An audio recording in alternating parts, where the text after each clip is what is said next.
friend of mine wanted me to make an iPhone for her dollhouse, and she wanted the green iPhone 5.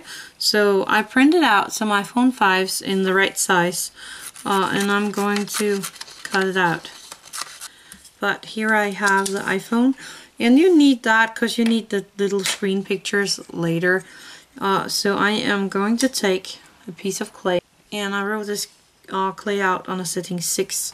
So I'm going to place my iPhone on the clay, and I'm going to cut it out like that, and I'm going to cut off the corners to be able to round them off.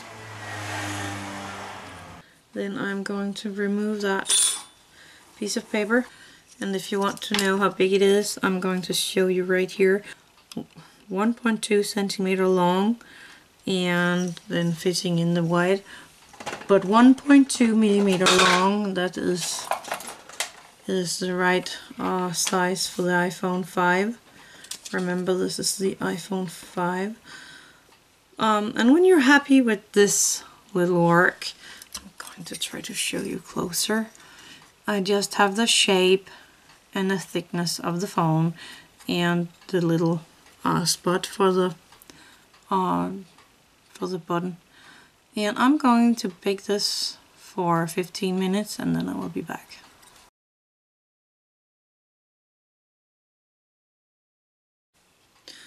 Okay, so far so good. This has been baking now, and I am going to make a few tiny buttons on this one, and for that I just took some bacon bond and put on my work desk. You can't see that, but it's okay. So I'm going to take some clay here. I wrote this out in a setting 7, I think that was. And I am going to make a very thin slice here, like that. And from this I'm going to make my 3 buttons for the side. 1, 2, 3 for the sides, and 1 for the top. So I have them right there. But back to the phone. So I put a tiny bit of bacon bond here on the side of my phone. Not too much. Taking one of these buttons and putting it on the side where I want it. And I know this is so hard to see, but I think you can actually see them there on my camera, even though that it is pretty hard. And I need a third one, so I'm just going to take half of this in place. And then I'm going to make a last one on top of my phone. And for that, again, I'm taking a tiny bit of bacon bond and placing right there where I want my button. Taking the piece of clay and placing it. And when I'm happy, I'm going to bake it. But I am going to mold a bit more on the buttons, but I think you can actually see them here.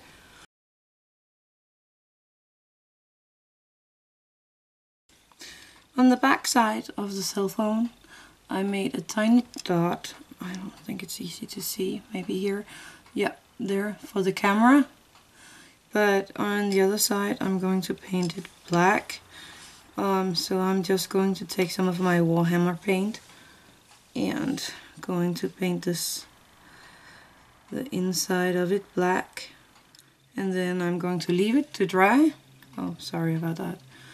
But when you're painted the whole front black, you're going to leave it to dry.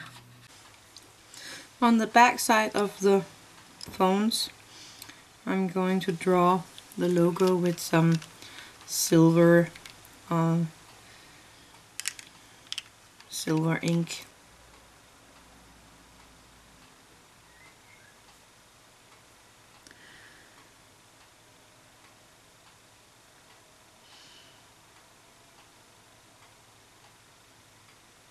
Something like that. and I'm going to let this dry. Then I take a non-wipe UV gel top coat, and I place a very, very thin layer on the back side of my phones. The thinner, the prettier. So that's the back side, and I'm going to put that into my lamp for 2 minutes. And while that's in my lamp, I'm going to take my Siren Creator sticker, and I take 2 of the small pictures that I printed out, and I'm going to stick that into my Creator sticker. And I'm going to cut out the screen picture, only the screen. So I have the 2 stickers ready. I'm going to take my phones, and I'm going to place them with the backside down now. And sadly I got a little silver on there, but that's okay. So I'm going to take these pictures with the apps. So that I have a sticker with the apps on. And I'm going to place that onto my phone. I'm going to do that with the other one as well. And then I am just taking my UV gel top coat non-wipe here and placing a very thin layer over the front of my phone and sticking it into my lamp again, and that's it.